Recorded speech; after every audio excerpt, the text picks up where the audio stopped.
Bonjour tout le monde au second cours de linguistique 2, évolution, variation du français. Pour la partie recherche, alors je continue un peu mon explication de la semaine dernière. On va parler de la partie recherche.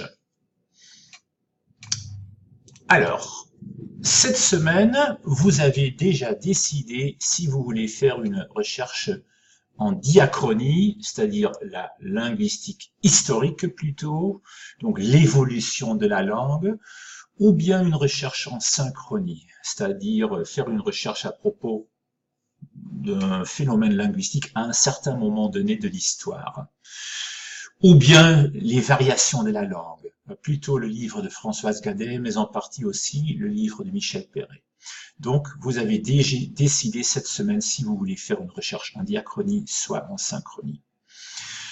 Alors, je vous avais déjà dit que il est très important de trouver tout d'abord, de commencer toujours par trouver des sources claires et valides, scientifiques, académiques, bien sûr, et puis décider du choix du sujet. Donc, de toute façon, si vous décidez du choix du sujet, mais si vous ne trouvez rien du tout dans les sources académiques, s'il n'y a pas de source académique pertinente à propos du sujet, alors dans ce cas-là, changez de sujet.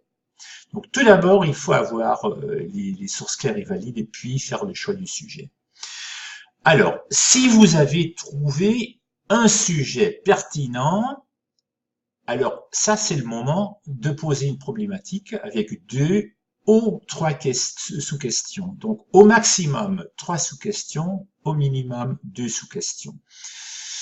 Et vous allez les formuler pendant la semaine 3, donc la semaine prochaine. Donc posez une problématique, Hoofdvraag, avec trois sous-questions ou questions secondaires, deelvragen, au maximum 3 à formuler pendant la semaine prochaine. Et il s'agit de trouver au moins, mais vraiment au moins, deux coordonnées importantes dans vos sources académiques par rapport à chaque sous-question. Alors pour cela, je vous montre le site Linguistique 2 qui porte sur des informations générales, voilà, où vous allez trouver plusieurs documents qui vous serviront quand même pour la partie recherche. Alors, sujet possible pour la partie recherche, voilà, j'ai quelques petits conseils. Vous pourrez faire une recherche en synchronie, bien sûr, à propos du verlan, ou de l'argot, les néologismes en français, par exemple les néologismes qui viennent de l'anglais, la siglaison en français, les sociolectes en français, parce qu'il y en a plusieurs, le code oral dans les cités de banlieue, les mots d'emprunt, diachronique ou synchronique selon la période que vous étudiez, l'académie française, l'influence du néerlandais sur le français, etc. Le français du Canada, je vous en avais déjà parlé la semaine dernière. Donc d'autres sujets, bien sûr, sont possibles. La liste n'est pas finie, elle n'est pas exhaustive, et vous pourrez bien sûr vous orienter sur les livres de Michel Perret ou de Françoise Gadet pour trouver d'autres sujets. Et si vous n'êtes pas sûr, vous me posez la question de savoir si je suis d'accord avec tel ou tel sujet. Donc, les sujets possibles pour la partie recherche. Un autre document important que vous connaissez déjà, c'est le squelette de la problématique. Voilà, vous aviez déjà rempli ce document par rapport au module de linguistique 1. Il ne s'agit pas de m'envoyer ce document rempli, mais vous allez vous en servir, bien sûr, pour savoir si vous avez assez de données importantes dans vos sources académiques. Donc, lorsque vous scannez en fait une source académique, vous vous posez la question, est-ce qu'il y a assez d'informations pour pouvoir écrire une réponse qui donnera la réponse à telle ou telle question secondaire. Donc, la totalité des réponses secondaires donnera la réponse à la problématique posée. Donc, il se peut que votre problématique ou une ou plusieurs questions secondaires changent selon ce que vous avez trouvé dans vos sources académiques. Et de toute façon, vous n'aurez que des sources académiques françaises, canadiennes, françaises éventuellement, belges, francophones, mais de toute façon des sources francophones, donc pas des sources néerlandaises, ni anglaises, ni allemandes, etc. Donc ce qui était permis pour linguistique 1, ce n'est plus permis pour linguistique 2. Donc, est-ce que vous avez trouvé assez de données importantes dans vos sources pour pouvoir donner une réponse à telle ou telle sous-question?